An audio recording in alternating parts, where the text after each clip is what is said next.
महिलाओं को 33% रिजर्वेशन चाहे दिया हो, चाहे टॉयलेट्स दिए हो, चाहे अनाज दिया हो, चाहे गैस सिलेंडर्स दिया हो, तो उससे पता चलता है कि कौन देवता है और कौन दैत्य है।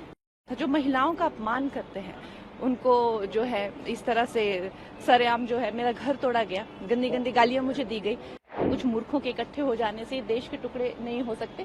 हमारी सारी पार्टी के लिए ही ये एक ऐतिहासिक जीत है और जाहिर सी बात है हम सब कार्यकर्ता बहुत ही ज्यादा उत्साहित हैं, बहुत इस चीज को लेकर धन्यवादी हैं पूरे महाराष्ट्र की जनता के, पूरे भारत की जनता के, to be honest. Ma'am, chief minister किसको देखना चाहेंगे? ये तो खैर अब हमारी जो पार्टी है उनका ये बनता है, इट्स देयर प्रोगेटिव।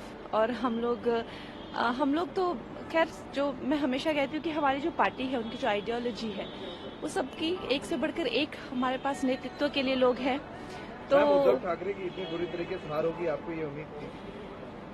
ये मुझे उम्मीद थी, क्योंकि मुझे लगता है कि अगर आप देखें इतिहास गवाह है, और मेरे काफी रील भी वायरल हो रहे हैं कि हम दैत्यों को और देवताओं को कैसे पहचानते हैं। जो महिलाओं की इज्जत उतारते हैं वो उसी श्रेणी के होते हैं, दैत्य ही होते हैं। और जो महिलाओं को सम्मान देते हैं, आज हमें अगर महिलाओं को 33% रिजर्वेशन चाहे दिया हो, चाहे टॉयलेट्स दिए हो, चाहे अनाज दिया हो, चाहे गैस सिलेंडर्स दिया हो, तो उससे पता चलता है कि कौन देवता है और कौन दैत्य है। तो दैत्यों का वही हुआ जो होता है हमेशा, उनकी हार हुई।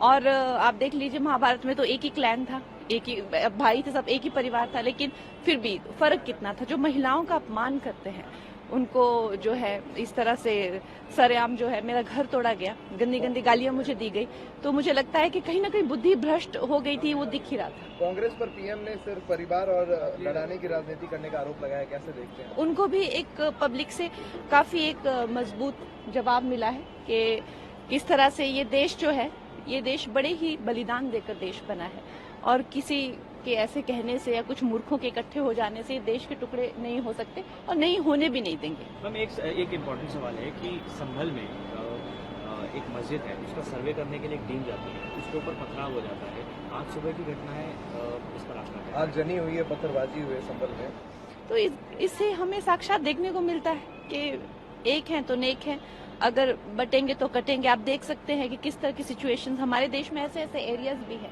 जहाँ पे जाना ही अलाउड नहीं है इवनिंग के बाद।